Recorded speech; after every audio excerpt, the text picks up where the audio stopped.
at the camp, that enclave, where they gather.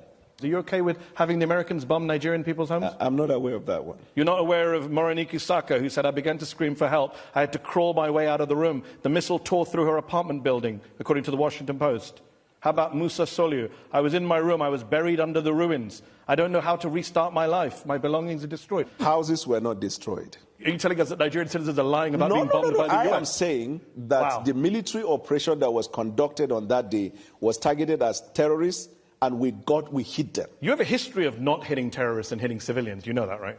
Your country. I'm not aware. Oh, well, on December 21st, the Nigerian Air Force said that they handed over compensation to people who were hit in an accidental airstrike on Christmas Day 2024. Do you just bomb every Christmas? When and when? Christmas Day 2024 and Christmas Day 2025. I dispute that fact. We'll take it up with the Nigerian Air Force. Let me ask you this. Since President Tinubu came to office in 2023, the situation has worsened in your country. You have a mixture of militant groups, you have bandits, you have clashes between herders and farmers. We also have Nigeria is now incursion of foreign interest in Nigeria.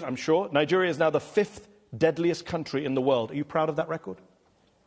I acknowledge the fact that we have insecurity in Nigeria, and until the hoax narrative of the Christian genocide, then we began to see back-to-back attack in Nigeria. We had, for the first 2 years of the president's administration, a substantial peace in Nigeria. Actually, the number of deaths went up on the president's watch. After this incident of a Christian genocide. And by the way, when did that begin? There is no country of the world today that is free from insecurity. No, there I are agree. parts of London you can't go in the evening. Okay, but we're not bombing London to root out militant training camps. But you have had so many of the bombing on behalf of the United Kingdom by the United States. Since you're making rather spurious comparisons. No, the context 11,000 people were killed in conflict in Nigeria in 2025. That is up from 8,700 in 2023. That is a 26% increase in the number of Nigerians killed since your party and your president came to office. That's a pretty awful record. It's awful. And we're fighting hard day and night. But that's one of the reasons why the president traveled to Turkey, where we had bilateral agreement to deal with insecurity. That's why we're cooperating with the United States of America. That's why we're cooperating with any country of the world. The reason is because since 9/11, terrorism is a global phenomenon. Agreed. And so every country is involved in it. But it's getting worse in Nigeria. That's the problem. I can't say it is getting worse. You just agreed with me when I gave you the numbers. No, I 8,700 killed in 2023, right. 11,000 killed in 2025. That's getting worse.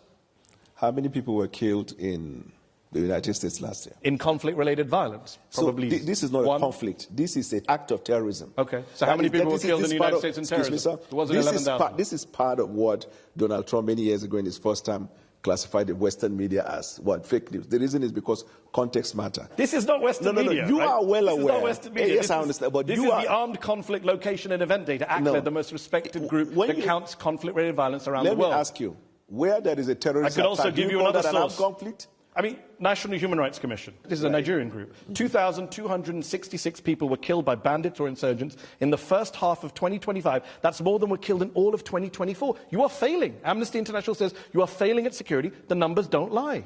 It's unfortunate, and as a government, and it's getting worse. We're working day and night and it's to getting deal with worse. That situation. I don't agree to the fact that it's getting worse. How can it not get worse if more people die in 1 year than the previous year? Context matters. What's the context? The context is not getting worse. What? Yes. The context is not getting worse. The context is that it is not getting worse because you see, this is a water, right? Okay. If you have the water half, you could say half glass filled or half empty. Yeah. Isn't it right? Yeah. So the Western media always see Nigeria, Africa, and some of the activities in Africa as half empty. Excuse me.